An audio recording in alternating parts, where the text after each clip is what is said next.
the influx of over 10,000 jihadi fighters from Pakistan and other places in the last month. ولسمشر غني وایي په پاکستان کې ځینې شبکې او ادارې چې د طالبانو ملاتړ کوي په ښکاره په افغانستان کې د طالبانو لخوا د ولسي او دولتي شتمنیو لوټ او تالا نمانځي.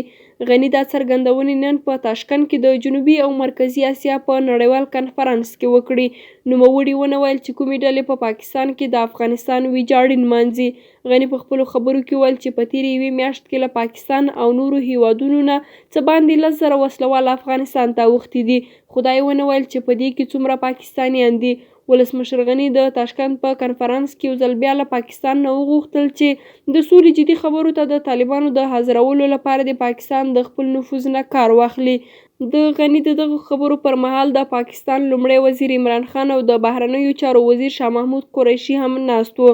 د یادونې ده چې ولسمشر غني او نړیوال پاکستان افغان طالبانو ته په پناهځایونو او مرستو ورکولو تورونه پرې پوري کوي او وایي د پاکستان دغه تګلاره په افغانستان کې د طالبانو لخوا د تاوتریخوالي زیاتېدو ته وده ورکوي. که څه هم پاکستان تل دا تورونه رد کړي خو په دې وروستیو کې د پاکستان د کورنیو چارو وزیر شیخ رشید منلي چې د طالبانو کورنۍ په پاکستان کې د یو ټپي طالبان د درملنې لپاره د پاکستان روغتونونو ته راوړل کیږي.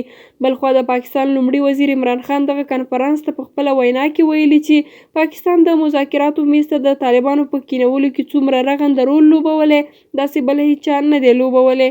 عمران خان زیاته کړې چې په داسې حال کې طالبان په افغانستان کې د بریا خوبونه ګوري نو هغوی به ولې د پاکستان خبرې ته غوږ ږدي.